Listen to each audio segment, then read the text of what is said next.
This story is tragic, and it was all caught on video. Heads up, this might be hard to watch. This is Janavi Kandula, a 23-year-old grad student at Northeastern University. Originally from India, she was getting her master's in information technology and was set to graduate this December. But that all changed one night when tragedy struck. In newly released body cam footage, we can see Seattle police officer Kevin Dane out that night responding to a high-priority call. He chirps his siren, but it's not on consistently. We can hear the roar of his engine as he speeds up, and video shows him going through red lights at fast speeds. His speedometer shows just how fast he's going, upwards of 74 miles per hour. We're not showing this part of the video out of respect for Janavi's family, but that's when he plows into her in the crosswalk, only slightly slowing down moments before impact. 3 Mary 2, started supervisor, start fire for a struck pedestrian. Video then shows the officer performing CPR on Janavi after hitting her as first responders start to show up, but it wasn't enough. Janavi passed away after being hit. You alright? No, I'm not alright. He was also heard saying, "I f***ed up" on body cam. What's wrong? You was tripping the siren. I was going down. She was in the crosswalk. She saw me. She started running through the crosswalk. Slammed on my brakes. Instead of staying back where she should before crossing.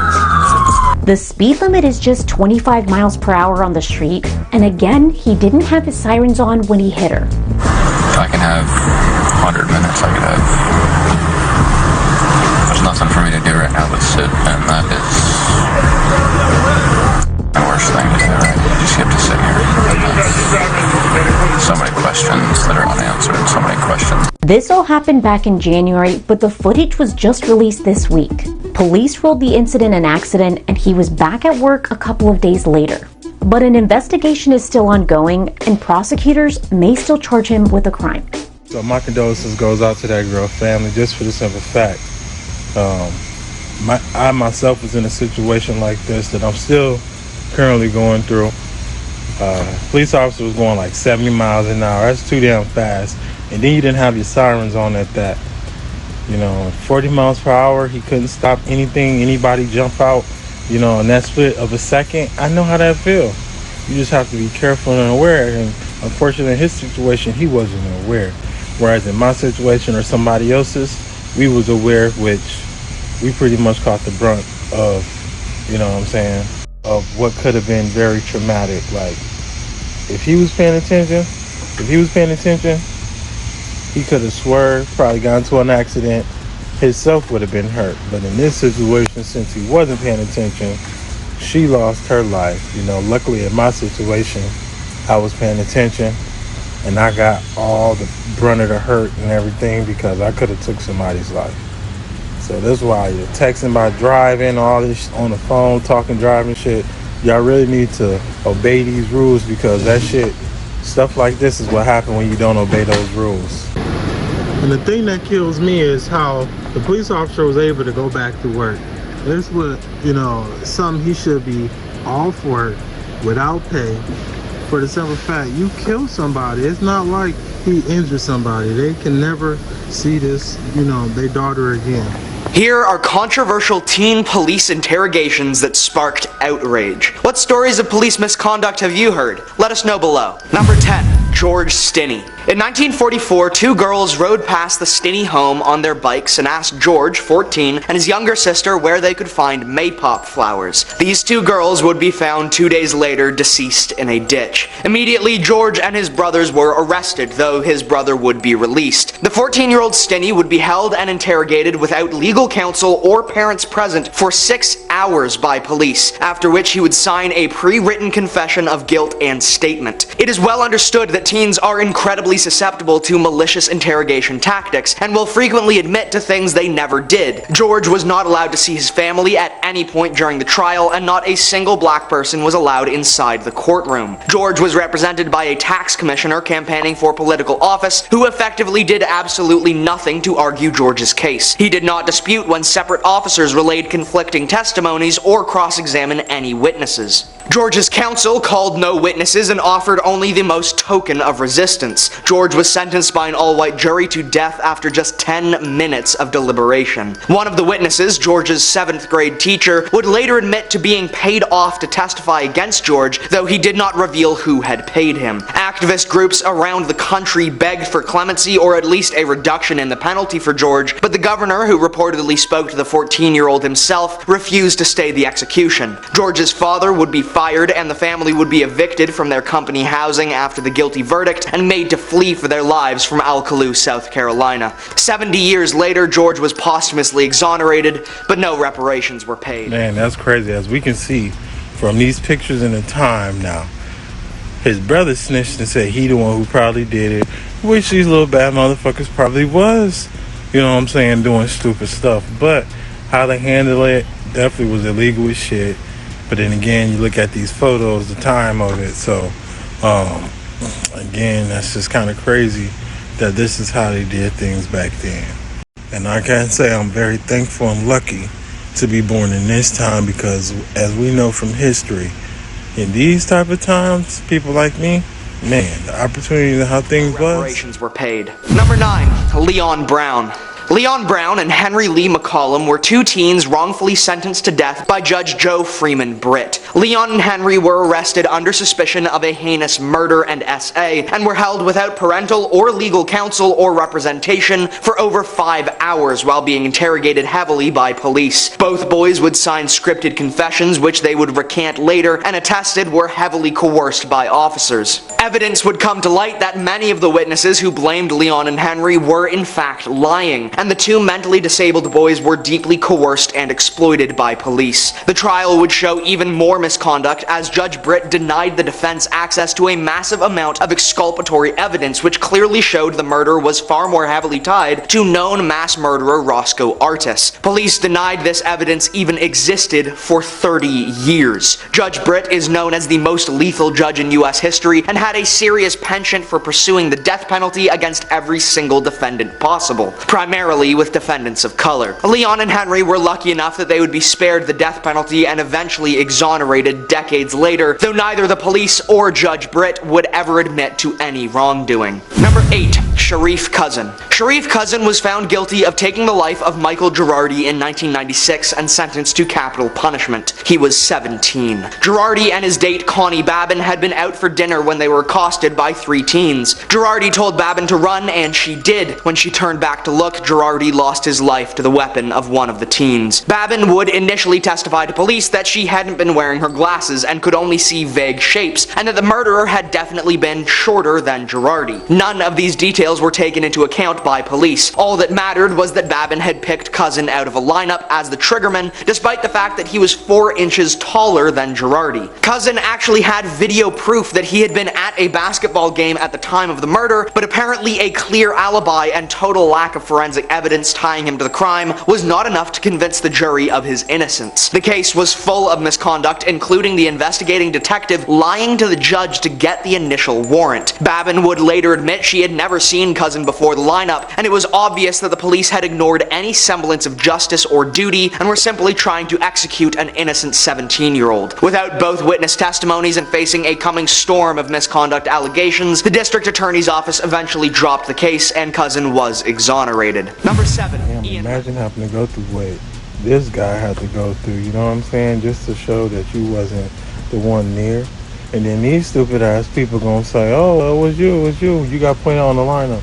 How the fuck you get pointed out on the lineup if you shorter than the actual person who did this? Now I wonder if they eventually caught the right person, but depending on when this was, I'm pretty sure they didn't, because they didn't have the forensics and all this other stuff that they need to capture who the true person was. Number 7. Ian Manuel. Ian was raised in one of the toughest neighborhoods in Tampa and was exposed to a criminal life at a young age. He was raised by a single mother and was left with a lot of time to be influenced by the neighborhood he grew up in. He would be pressured by older teens to commit a robbery with them, during which, at the older teens' urging, Manuel would fire a round through a woman's jaw, non-fatally wounding her. Ian would, feeling incredibly guilty for the crime, turn himself in to the police the next day. The police insisted instead of using this as an opportunity to get information on the more dangerous ringleaders, withheld him from his parents and legal counsel while interrogating him, did not make him aware of his legal rights, and coerced and manipulated him until they could charge him with armed robbery and attempted murder. Ian's publicly funded attorney told him if he pled guilty he would get a 15-year sentence. Instead, Manuel was sentenced to life without parole for the crime committed at just 13. The Equal Justice Initiative took up Manuel's case and advocated that it was a severe and unusual punishment to sentence a child to die in prison, especially for a non-homicidal offense, something which is practically unheard of. Ian reached out to his victim, and though she was initially hesitant, he apologized and they have since become friends, and she has advocated strongly on his behalf. Manuel would be resentenced and eventually released in 2016. Number 6. Ryan Waller. Ryan Waller was hanging out with his girlfriend Heather in their home when suddenly Richie and Larry Carver, father and son, burst into the home with weapons drawn, intent on taking the lives of Ryan and his girlfriend for a past dispute. Ryan was shot in the eye and collapsed, while Heather was shot and passed instantly. Ryan would wake up mere moments later after the Carvers had left, suffering from an incredibly serious traumatic brain injury. Confused with no memory of where he was or what had happened, Ryan would wander around his home before he went back to bed, oblivious to Heather being deceased. In his deeply traumatized state, he thought she was just sleeping on the couch. He was found by police clearly disoriented and with significant trauma to the eye, but they thought immediately that he had taken Heather's life and made no attempt to change their minds. For 4 hours, he was left in a police car as a brain bleed steadily got worse. Then he was interrogated for 2 hours or more by police, while obviously suffering from severe mental impairment. Finally, after 2 hours and explicitly telling police he had been shot, the officer finally decided to actually look at his eye, only to discover that indeed there was a bullet hole and the bullet was still inside his brain. Thanks to the utter incompetence of the police, Ryan would end up spending 35 days in hospital dealing with a secondary infection from his time in the station, along with losing his vision and suffering from incredibly severe seizures for the rest of his life. He would pass 10 years later in 2016 and would never receive justice for the horrific negligence of the police. The interrogating officer would be sentenced to 3 years in prison, hardly a harsh sentence. Number 5. I remember seeing this. I think I'd done a story on him a while ago. But they had him in an interrogation room for a while. His stuff was all messed up. Now I'm trying to think, why wasn't these stupid ass police paying attention to his face, seeing that something wasn't right with him? Before I would have went into deep details about what the hell happened that night, I would have made sure that he would have been fucking good on whatever he's dealing with. And then when he seemed like he was mentally there, you know what I'm saying, that's when I would have fucking went on and alright, now we can continue on with the interrogation, but they did this shit so poorly. Number 5. Warren Nutter. Warren Nutter was until recently the longest serving inmate in Iowa and had served nearly 65 years in prison before his passing in 2021. Warren was a troubled youth and had had several run-ins with the law by the time he was 14. At 16, he was arrested along with 3 other teens in connection to a gas station robbery, and while in the waiting room awaiting his interrogation, Nutter asked to use the restroom. He escaped the police station through a window before hooking around to the parking lot and stealing a police-issued weapon from their car. He re-entered the police station and tried to get the other teens to escape while he threatened Officer Harold Pierce. When Pierce made a move to stop them, Nutter ended his life before going on the run. Nutter was captured 3.5 miles away and promptly arrested and sentenced to death before it was commuted to life in prison. The incident shocked the nation and encouraged a slew of new interrogation procedures to prevent such a danger to officers from happening again. Number 4. Joe Damn, Ligon. so they was out there on some reckless harming people, crazy stuff, so they technically got what they deserve. I'm sorry, but you can't be out here robbing, killing people just because, you know, like, God didn't put us here for that type of shit. Joe Ligon. Joe was born and raised on a poor farm in Alabama and had a difficult childhood. He dropped out of school in grade 3 or 4 and moved at 13 to Philadelphia with his family. On February 20th, 1953, at the age of 15, Joe was hanging out with a few friends when they introduced him to other teens. Soon the group were drinking and getting more intoxicated when they decided they wanted to continue getting intoxicated. None of them had any money, however, and so they decided to rob strangers on the street until they had enough to buy more. Details are limited convicted, but during this spree, 2 people would lose their lives and several others would be heavily injured. Very soon afterwards, Joe and the rest of the group were arrested by police. Joe was then taken to an isolated room where police convinced him he had no attorney rights or rights to call his family, and that his only choice would be to sign a guilty verdict already written up by the police or spend weeks in jail with no legal protections. Joe signed his life away under duress that night. The trial was a single-day affair since he had already signed the admission of guilt, and Joe was sentenced to life imprisonment for 2 counts of first-degree murder, despite his insistence that he had only at most stabbed 1 person who had survived. Joe would spend 68 years in prison from the age of 15 to 83 before he was resentenced to 35 years. This resentencing meant he had served his time and was set free after over 60 years of unconstitutional imprisonment. I agree, they gave him too much damn time, but at the same point, man, y'all out here robbing, stealing, killing, stabbing people just to get some alcohol. And yes, back in those times, you know, they did things fucked up. As we see, they did something that was very not right. Having him sign and this and this and that and whatever. But then to turn around and take this man's life for no reason. Like, man, like I said, I'm happy I wasn't born in them times, because evidently it was messed up.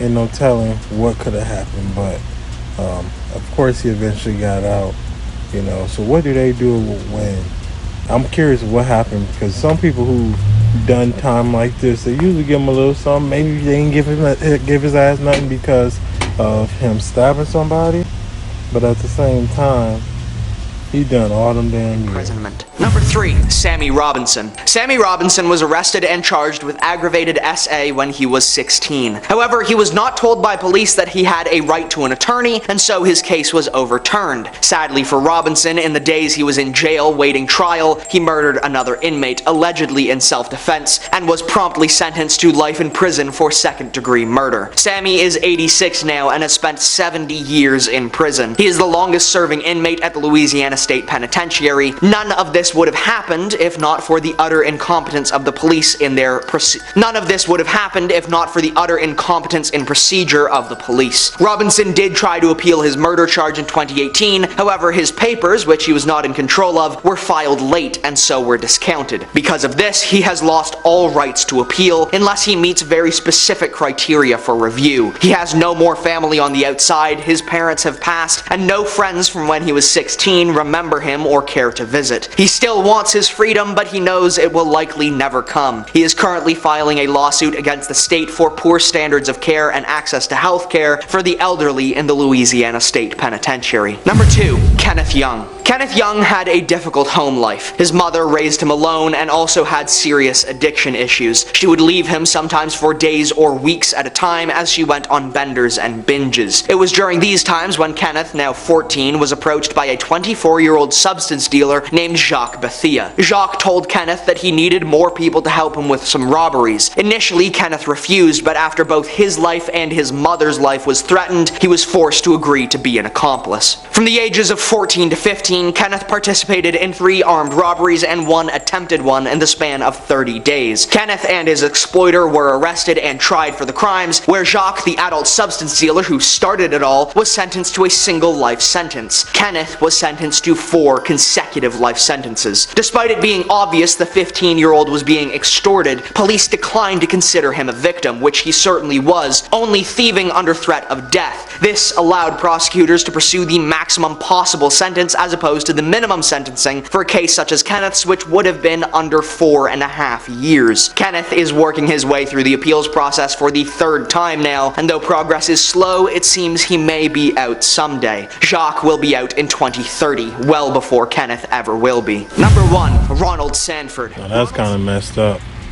You know, his home situation made it to where he had to do stupid shit, and then he thought about doing the stupid shit because it got real intense. And then dude actually did threaten him and his family. So the crazy part about that is he was forced to do things against his own will. And he's the one who got more time than the one who was actually threatening people, you know, etc., which, you know, it doesn't make sense why they did it the way they did when he was just a boy when all this happened. So they should have took this in consideration of, you know, everything we just heard about, and not make it to where it's difficult for him to get up, because he didn't want this type of life. Somebody threatened him to have this type of life, and he had to do it because he loved his mom and he didn't want to die himself. Ronald Sanford. Ronald Sanford was a regular 13-year-old kid in Indiana. He was friends with the older Sean Rowe, and together they planned on making some money to go to the state fair. Deciding to offer their services as grass cutters, they went up to a house and asked the two elderly sisters if they'd like to pay for their grass to be cut. The sisters declined, but Rowe and Sanford forced themselves into the house. The only details come from Sean Rowe's testimony, but he says that he stood by and watched as 13-year-old Sanford took both women's lives. Despite the fact that the older and stronger Rowe was much more capable of committing such violence, police allowed him a 5-year plea bargain as long as he testified against Sanford. Sanford, on the other hand, was held in police custody without representation or a parent present, and was coerced into signing a guilty confession for double homicide, robbery, bodily harm, and burglary. Rowe was out of prison on parole in under 3 years, but would be arrested for heinously deviant crimes just years later. Sanford, however, was sentenced to 170 years in prison, with possible parole after 100. At the time of his sentencing, Sanford was not made aware he could appeal the sentencing, and so has lost many of his opportunities to be retried, though he continues to try for freedom. Those were controversial teen police interrogations that sparked outrage. If you learned something, please like, comment, and share, and be sure to follow for more.